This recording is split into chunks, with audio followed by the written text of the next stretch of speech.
two, one. Welcome to another tech tip. Today we are going to talk about email, and we are going to talk about all the things that you can do in email, or maybe not all, but some of the highlights from email that you may find useful. So the first place to go in your Gmail, your email account, is to the settings tab. So you click on this and you go to settings. And once it loads, you will see there's all kinds of things that you can do here. So I'm going to touch on a few of them. Under the General tab, you can scroll down, and there's all kinds of things you can change, whether you want desktop notifications on, mail notifications on. You can change your picture.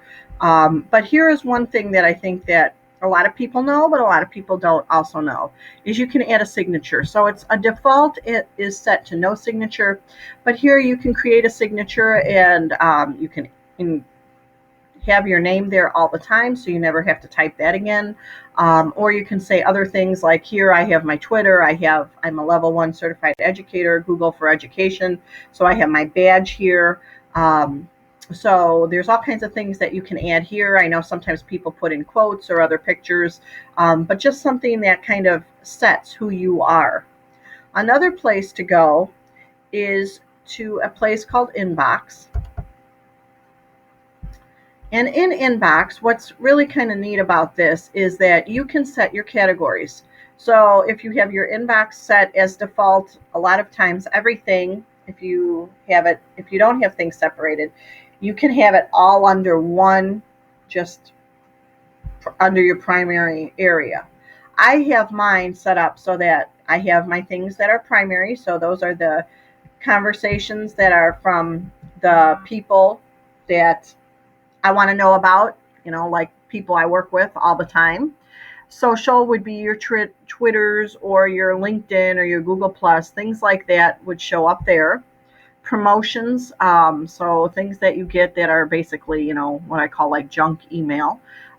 Those would go into promotions, and then if you're looking for something that's a promotion, a sale at a glance or what have you, this is where you would go.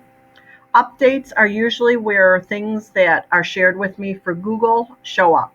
So I really like having the updates come out, because if someone says I shared a document with you, then I know exactly where to look in my email instead of going necessarily into my drive. So that's another very important place to look or to create for your email. It helps organize you automatically, and you don't have to place anything anywhere. It just does it. And then there's other things that you can do. You can mark things as important, or you can have a filter if that's what else you'd like to add there.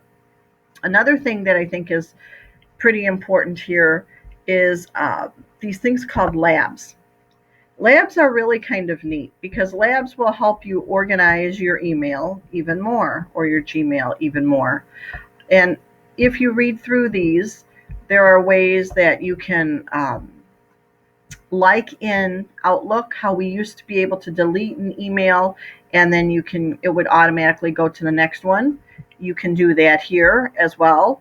There are some things that are canned responses, so you can set those up if you'd like. You can create custom shortcuts.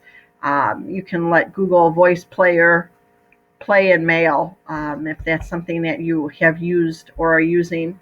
You can set up multiple inboxes. So if you have a lot of Gmail accounts and you want to keep them all together, you can do that as well. There are pictures and chat. There are all kinds of things here that are great to look through and use. So I thought it would be a good thing to do today, to go over Gmail and some of the things that you can use. You can also suggest more labs if you'd like to do that. There are also themes here, and you can set themes so that your email looks a certain way as well, or you can even upload your own pictures. So again, just some great little tips to help you be organized in your Gmail. Thanks for tuning in.